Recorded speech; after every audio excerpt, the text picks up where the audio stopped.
இவங்க வந்து எம்பத்தி என்னன்னு சொன்னாங்க. ஸோ எம்பத்தியை வந்து கலெக்ட் பண்ணிட்டு என்ன சொன்னாங்கன்னா, இது வந்து அந்த இன்டெலியாஸ் அந்த கம்பெனி வந்து என்ன பண்ணுறாங்கன்னா, ப்ரீமியமான ஜெர்மன் கார் மேனுஃபேக்சரிங் கம்பெனிஸில் அவங்களுக்கு டிரைவருக்கு அசிஸ்ட் பண்ணுற மாதிரி ஏடிஎஸ் சிஸ்டம் எப்படி என்னென்னலாம் தேவைப்படுது அப்படின்னு அவங்க சொன்னதை கலெக்ட் பண்ணி சொல்லியிருக்காங்க. ஸோ என்னெல்லாம் தேவைப்படுது, சென்சார் அந்த டிராஃபிக் டேட்டா எல்லாத்தையும் கலெக்ட் பண்ணணும், ஏடிஎஸ் சிஸ்டம் இருக்கணும், ரிலையபிளாக இருக்கணும், அதுக்கப்புறம் லைன் ஃபாலோ பண்ணணும். அந்த லேன் இருக்குல்ல, ஒரு லேன் டிராஃபிக் லேன் இருக்கும், அந்த லேனை எக்ஸாக்டாக ஃபாலோ பண்ணுற மாதிரி இருக்கும். ஸோ இது எல்லாத்தையும் வந்து ஃபாலோ பண்ணுற மாதிரி இருக்கணும் அப்படின்ட்டு ஒரு கைட்லைன்ஸ் கொடுத்துருச்சு. அப்புறம் இண்டஸ்ட்ரி ஸ்டாண்டர்ட் அந்த கண்ட்ரியோட ஸ்டாண்டர்ட் இதெல்லாம் ஃபாலோ பண்ணணும் அப்படின்னு சொல்லியாச்சு. ஸோ இப்போ இதெல்லாம் கொடுத்துருக்காங்க, இந்த ஸ்டாண்டர்ட் தான் ஃபாலோ பண்ணணும் அப்படின்னு கொடுத்துருக்காங்க. இந்த கொடுத்துருக்கிற இந்த டேட்டா வச்சுட்டு எப்படி அவங்க ஒரு சிஸ்டம் ஃபார்ம் பண்ணுறாங்க, அந்த ஃபார்ம் பண்ணுற சிஸ்டம் இதுதான் வந்து நெக்ஸ்ட் வந்து எப்படி என்ன எப்படி பண்ணலாம் அப்படின்னு கண்டுபிடிக்கிற மெத்தட் தான் ஐடியா ஸ்டேஜில் வருது. ஸோ ஐடியா ஸ்டேஜில் என்ன பண்ணுறாங்க, இதில் வந்து டியூவல் ப்ரோட்டோகால் சிஸ்டம்னு யூஸ் பண்ணியிருக்காங்க. For short range and long range ரெண்டு டிஸ்டன்ஸுமே அந்த ரூட் பிளானிங் வச்சு டியூவல் ப்ரோட்டோகால் சிஸ்டம்னு ஒரு புதுசாக இன்க்ளூட் பண்ணியிருக்காங்க. அதுவும் இல்லாமல் ரேடார், லைடார்ஸ் அண்டு கேமராஸ், சென்சார்ஸ்லாம் வந்து இன்க்ளூட் பண்ணி ஒரு நியூ ஏஐ ஜெனரேட்டர் மாதிரி கொண்டு வந்துருக்காங்க. இப்போ ஷார்ட் ரேஞ்ச் ப்ரோட்டோகால் வந்து நம்ம இவ்வளோ இங்கேருந்து நம்ம அவ்வளோ டெஸ்டினேஷன் இது பண்ணிட்டா அதுவே ஆட்டோமேட்டிக்காக போயிடும். இப்போ லாங் ரேஞ்சு அதே மாதிரி தான், நம்ம டெஸ்டினேஷன் எவ்வளோ கிலோமீட்டர் ரொம்ப லாங் ரேஞ்சாக இருக்குது, நம்ம மேனுவலாக ஓட்ட முடியாதுன்னா இது ஆட்டோமேட்டிக்காக நம்ம இது பண்ணி செட் பண்ணிட்டோம்னா அதுவே டெஸ்டினேஷன் போயிடும். அது டிராஃபிக் அதெல்லாம் கரெக்டாக இது பண்ணி பிரேக்கெல்லாம் அப்ளை பண்ணி கரெக்டாக போயிடும். ஸோ ப்ரோட்டோடைப்பில் என்ன பண்ணுறாங்கன்னா, இவங்க சொல்லியிருக்கிற அந்த சென்சார் ஃபியூஷனு, அதுக்கப்புறம் அந்த லைன் ஃபாலோயிங், ஆட்டோமேட்டிக் பிரேக்கிங் ஏன் இம்பார்ட்டன்ட் அப்படின்னா, ஒரு குறிப்பிட்ட அந்த சென்சரில் இருக்கிற அந்த டேட்டா ஒரு குறிப்பிட்ட அந்த மெஷர்மெண்ட் வேல்யூ இருக்கும், அந்த வேல்யூ தாண்டி வந்து இருந்துச்சுன்னா there is definite chances of அந்த ரெண்டு வெஹிக்கல்ஸ் கொலிட் ஆகிறதுக்கு சான்ஸ் இருக்குது. ஸோ அதை அவாய்ட் பண்ணுறது ஆட்டோமேட்டிக்காக பிரேக் வர்றது, லேன் ஃபாலோ பண்ணுறது, சென்சார் வச்சுட்டு வெஹிக்கல் கம்யூனிகேஷன். ஸோ இதெல்லாம் வந்து ஃபாலோ பண்ணுறது தான் அந்த சிஸ்டம்லாம் இருக்கும்.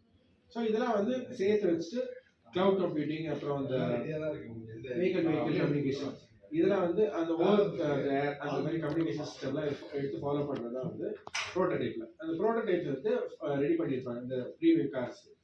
அந்த ரெடி பண்ண கார்ஸ் வந்து we have to test it. ஏன்னா ப்ரோட்டோடைப் ரெடி பண்ணிவிட்டு அப்படி டேரெக்டாக டிப்ளாய் பண்ண முடியும், அது வந்து டெஸ்ட் பண்ணி ஆகும். ஸோ டெஸ்ட் பண்ணுறதுக்கு என்னென்னலாம் தேவைப்படும், இப்போ நம்ம டெஸ்டிங் பண்ணதுக்கப்புறம் அதில் வந்து என்ன தெரியாது சார், நம்ம டெஸ்டிங் பண்ணதுக்கப்புறம் இப்போ அதில் வந்துட்டு ஃபஸ்ட்டு வந்துட்டு லொக்கேஷன் லேண்ட்மார்க்கிங்கு, அதுக்கப்புறம் அதோட ஐசோலேஷன் சிஸ்டம் எல்லாமே ஓகே கரெக்டாக இருக்குது. அதுக்கப்புறம் சப் சிஸ்டம் நம்ம போனோம்னா சென்சாரு, ரேடியேஷன், அதுக்கப்புறம் ஆப்ஸ்டக்கிள்ஸு, இதெல்லாம் வந்துட்டு நமக்கு சின்ன சின்ன பார்ட்டிகல்ஸாக இருக்குது. ஒரு காருக்கு ஒரு சென்ட்ரல் இருக்க அந்த சென்சாரு, இந்த சென்சார்லாம் வந்துட்டு நமக்கு கரெக்டாக யூஸ் ஆகுது அப்படின்னு சொல்லிட்டு பார்த்தா கரெக்டாக யூஸ் ஆகுது.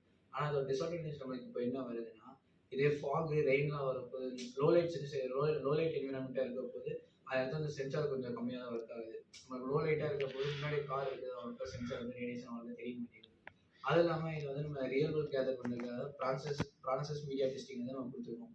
அதுலேயும் வந்துட்டு டெஸ்டிங் பண்ண வரைக்கும் வந்து இந்த சென்சார் அந்த லோ லைட் என்விரான்மெண்ட்டாக அப்புறம் அந்த ஃபாக் ரெயினில் வரப்போது மட்டும் சென்சார் ரொம்ப கம்மியாக இருக்குது அப்படின்னு சொல்லியிருக்காங்க. மற்றபடி இதில் வந்து ரொம்ப டிஸ்அட்வான்டேஜ் இருக்க மாதிரி ஒன்றும் சொல்லுங்கள் சார். அதுக்கப்புறம் ஏடிஎஸ் சிஸ்டம் வந்துட்டு டிரைவர் சேஃப்டிக்கும், அதுக்கப்புறம் நம்மளோட அந்த என்விரான்மெண்ட்டுக்கு ஏற்ற மாதிரி ரெடியூஸ் பண்ணுறதுக்காக நம்ம கொண்டு வந்திருக்காங்க சார். பார்த்தீங்கன்னா இதை காஸ்ட் வந்து 40% வந்து ரெடியூஸ் பண்ணும் சார். அப்புறம் வந்து அப்புறம் எஃபிஷியன்சிஸ் வந்து இம்ப்ரூவ் பண்ணும் சார். அப்புறம் ஃபஸ்ட்டு வந்து டிரைவிங் சேஃப்டி வந்து முக்கியமாக பார்க்கும் சார். அப்புறம் சிஸ்டத்துக்கு ஏற்ற மாதிரி பில்ட் பண்ணிக்கும், சப்போர்ட் ஏர் ஒரு காருக்கு ஏற்ற மாதிரி பில்ட் பண்ணிட்டு அந்த ஏடிஎஸ் அதுக்கு ஏற்ற மாதிரி கஸ்டமர் ட்ரீட் பண்ணுறாங்க. ஸோ ஏடிஎஸ்ங்கிறது இட் கேனாட் பி ஒரு ஸ்டாண்டர்டைஸான சிஸ்டம் எடுத்துகிட்டு வர்றதுக்கு it will take time. But அது வரைக்கும் இப்போதைக்கு இம்ப்ளிமெண்ட் பண்ணியிருக்கிறது என்னென்னா இந்த premium cars and luxury cars தான் இம்ப்ளிமெண்ட் பண்ணியிருக்காங்க. ஸோ போக போக பார்த்தோன்னா இந்த இதை வந்து இண்டஸ்ட்ரி ஸ்டாண்டர்டோடு வந்துட்டு அப்புறம் கொஞ்சம் கொஞ்சமாக இதோட யூசேஜ் வந்து நம்ம நார்மல் கார்ஸ், நம்ம எக்கனாமிக் கார்ஸ் அந்த மாதிரிலாம் இருக்குது, அதில் நம்ம கொஞ்சம் கொஞ்சமாக இதுவே தான் வராங்க.